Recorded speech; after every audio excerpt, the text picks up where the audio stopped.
오늘도 말씀 앞으로 나오신 모든 성도님들을 축복합니다. 오늘 묵상하실 말씀은 레위기 2장 1절에서 16절입니다. 같이 말씀 읽겠습니다. 누구든지 소재의 예물을 여호와께 드리려거든 고운 가루로 예물을 삼아 그 위에 기름을 붓고 또 그 위에 유향을 놓아 아론의 자손 제사장들에게로 가져갈 것이요. 제사장은 그 고운 가루 한 움큼과 기름과 그 모든 유향을 가져다가 기념물로 제단 위에서 불사를 지니 이는 화제라 여호와께 향기로운 냄새니라. 그 소제물에 남은 것은 아론과 그의 자손에게 돌릴지니 이는 여호와의 화제물 중에 지극히 거룩한 것이니라. 내가 화덕에 구운 것으로 소제의 예물을 드리려거든 고운 가루에 기름을 섞어 만든 무교병이나 기름을 바른 무교전병을 드릴 것이요. 철판에 붙인 것으로 소재의 예물을 드리려거든 고운 가루에 누룩을 넣지 말고 기름을 섞어 조각으로 나누고 그 위에 기름을 부을지니 이는 소재니라. 내가 냄비의 것으로 소재를 드리려거든 고운 가루와 기름을 섞어 만들지니라. 너는 이것들로 만든 소재물을 여호와께로 가져다가 제사장에게 줄 것이요. 제사장은 그것을 제단으로 가져가서 그 소재물 중에서 기념할 것을 가져다가 제단 위에서 불사를 지니 이는 화제라 여호와께 향기로운 냄새니라.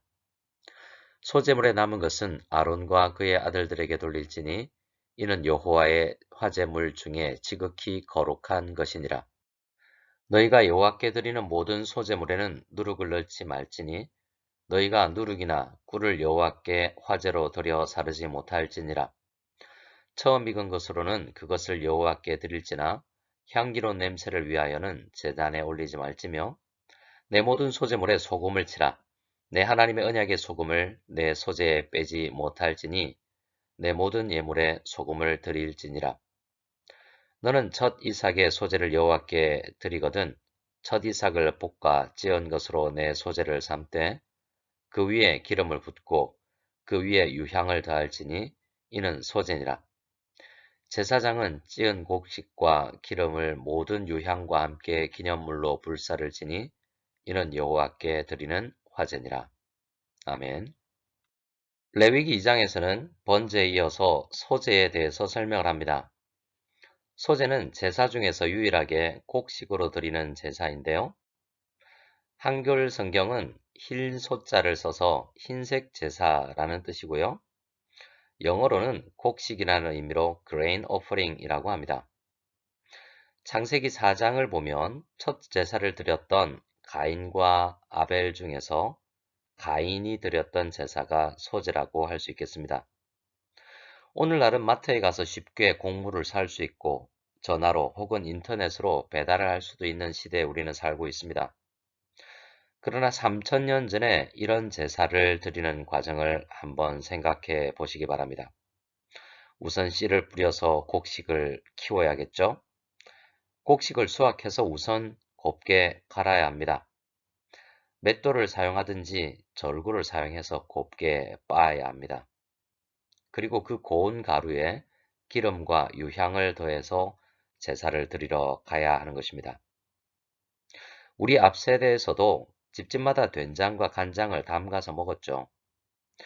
당시에도 마찬가지입니다. 각 가정마다 올리브를 따서 기름을 짜서 사용했고 물물 교환을 해서 그 구하기 힘든 유향을 준비해야 했던 것입니다. 곡식으로 드리는 제사라고 해서 단순하게 준비될 수 있는 것이 아니라는 말입니다. 번제로 드리는 제물도 집에서 열심히 기른 가축으로 드려야 했던 것처럼 이렇게 하나님께 드려지는 모든 제물들은 아주 정성스럽게 준비되어야 하는 것들이었습니다. 그러면 소제는 어떤 때에 드리는 제사일까요? 소제만 따로 제사로 올려 드릴 수도 있었습니다. 하지만 보통 번제와 화목제를 드릴 때 함께 소제를 드렸는데요. 번제는 우리의 죄를 대속하기 위해서 드린 제사라면 소제는 그 구원에 대한 간절한 소원과 다양한 소원을 담아서 기도로 드리는 제사인 것입니다. 특별히 기름과 유향이 성경에서 기도의 이미지를 가진다는 것도 이 의견을 더 뒷받침해 주는 것입니다. 2절에서 소재가 기념물이 된다라고도 하는데요. 이 또한 기도의 의미가 있습니다. 하나님께 간절한 기도를 올려드리며 하나님, 이것 기억해 주세요 라는 의미로 기념물이 된다라는 것입니다. 그리고 또 하나 3절을 보면 고운 가루와 기름은 한 주먹 정도 드리고 유향은 전체로 하나님 앞에 제사로 올려드린다고 하는데요. 그 나머지는 제사장에게 드려서 제사장들이 먹고 삶을 유지할 수 있도록 하였습니다.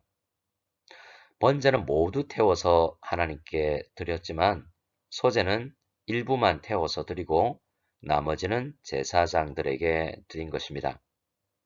하지만 하나님은 그 모든 것을 받으신 것으로 여기신 것입니다. 제사장들은 이렇게 성도들이 정성스럽게 가볍게 준비하며 기도로 올려드리고 남은 제물을 먹으면서 성도들의 그 기도를 함께 기도했을 것입니다. 4절에서 10절은 소제 중에서 고운 가루 자체가 아니라 그 가루로 조리를 한 떡이나 빵의 형태로 드릴 수도 있다라고 말합니다. 고운 가루로 드리는 것과 이렇게 화덕에 굽고 철판에 붙이고 냄비에서 요리한 제물을 준비하는 것의 차이는 무엇일까요? 잘 살펴보면 4절에서 10절에서 드리는 이 제사들에는 유향이 빠져 있습니다. 아마도 유향이 가장 비싼 재료였기 때문일 것 같습니다. 고운 가루와 기름과 유향으로 드리는 것이 기본이지만 그렇게 드릴 수 없는 수많은 백성들은 가루와 기름만을 섞어서 소제를 드릴 수도 있었다는 것입니다. 백성들은 형편이 유향을 드리지는 못하는 상황이지만 조리하는 과정에서 조금 더 정성을 보태어서 하나님 앞에 올려드렸던 것입니다. 9절 말씀을 보면 유향이 없어도 이 값비싼 유향이 없어도 여호와께 향기로운 냄새다라고 말씀하고 있습니다. 창세기 4장을 보면 가인도 소제를 드렸던 것 같습니다. 그러나 여호와께 향기로운 냄새가 되지 못했습니다. 형식적으로 소제를 준비했다고 다 되는 것이 아니라는 것입니다. 구원하신 하나님의 은혜를 생각하고 곡식을 자라게 하신 하나님의 은혜, 일할 수 있는 힘을 주신 하나님의 은혜를 생각하며 제사를 잘 열심으로 정성스럽게 준비해야 하는데 그 마음의 요소가 빠진 제사는 향기로운 제사가 될 수 없다라는 말입니다. 11절에서 13절에서는 소제를 드릴 때 주의해야 할 것들에 대해서 말씀하시는 내용입니다. 소제에서 주의할 것은 누룩이나 꿀을 첨가하지 않고 모든 소제물에 소금을 치는 것입니다. 사실 이 두 가지는 동일한 것을 강조한 것이라고도 할 수 있는데요. 누룩이나 꿀이 곡물에 첨가되면 쉽게 상하게 됩니다. 그리고 소금은 소금을 더하면 부패하는 것을 방지할 수 있습니다. 그래서 이 두 가지는 하나는 넣지 말아야 할 것, 하나는 넣어야 할 것은 모두 변질되어서는 안 된다라는 것을 강조하는 것입니다. 소제는 성도들의 기도를 형성한 것이라고 할 수 있는데요. 그러니 소제에 주의를 해야 할 이 부분은 성도의 기도가 세상 속에서 쉽게 변질될 수 있으니 조심하라는 것입니다. 우리는 참 약해서 평안하면 잘 기도하지 않고요. 힘들면 힘들어서 기도를 잘 하지 않습니다. 그리고 세상의 영향으로 인해 쉽게 우리의 기도가 변질될 가능성이 있습니다. 그래서 13절에서는 언약의 소금을 성도의 소제에서 빼지 말라라고 합니다.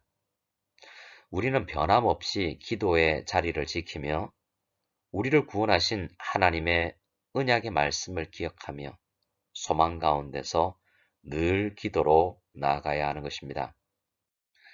그리고 소제는 또한 예수 그리스도의 헌신과 예수 그리스도의 기도를 상징하기도 합니다. 한 알의 밀이 땅에 떨어져 죽어야 열매를 맺는다라고 예수님께서는 요한복음에서 말씀하셨는데요. 그 예수님의 말씀처럼 한 알의 밀이신 예수님은 자신의 인생 전체를 우리를 위해서 으깨듯이 헌신하며 사셨습니다.